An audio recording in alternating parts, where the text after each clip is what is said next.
అదృష్టం బాగా లేకపోతే అరటిపండు తిన్నా పన్నీరు గుద్ది అన్న చందంగా ఎంత స్టార్డమ్ ఉన్నా ఒక్కోసారి కాలం కలిసి రాకపోతే చేసిన సినిమాలన్నీ బాక్సాఫీస్ వద్ద బకెట్ తన్నేస్తూ ఉంటాయి.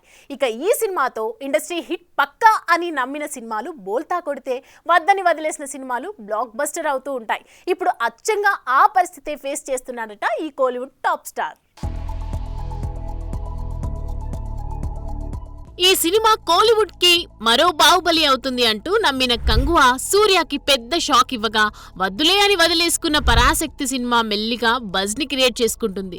దీంతో సినిమాల సెలక్షన్ లో సూర్య తడబడుతున్నాడా, వద్దని తీసుకున్న ఈ నిర్ణయానికి మరోసారి భారీ మూల్యం చెల్లిస్తాడా అన్న అనుమానం మరోసారి అభిమానుల్ని పిండేస్తోంది. వాస్తవానికి సుధా కొంగర సూర్య కాంబోలో వచ్చిన ఆకాశం నీ హద్దురా సినిమా ఎంత హిట్ అయిందో అందరికీ తెలిసిందే.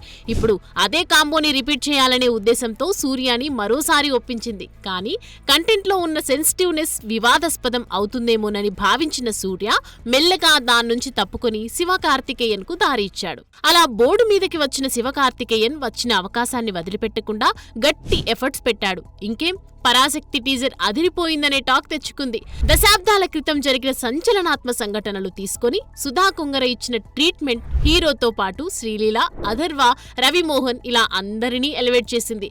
అయితే శివకార్తికేయన్ స్థానంలో సూర్య ఉంటే మాత్రం నెక్స్ట్ లెవెల్ కు వెళ్లిపోయేదే. ఇంకోవైపు విడుదల పార్ట్ 2తో ఫ్లాప్ చవి చూసిన వెట్రిమారన్ తో సూర్య వాడివసల్ త్వరలోనే సెట్స్ పైకి వెళ్లనుంది. మరోవైపు ఇక బాసిల్ జోసెఫ్ తో కలిసి చేయనున్నాడని తెలుస్తోంది. చూడాలి మరి ఈ సినిమాలైన సూర్యని సక్సెస్ ట్రాక్ ఎక్కిస్తాయో లేదో. For more videos like this, subscribe Big TV channel.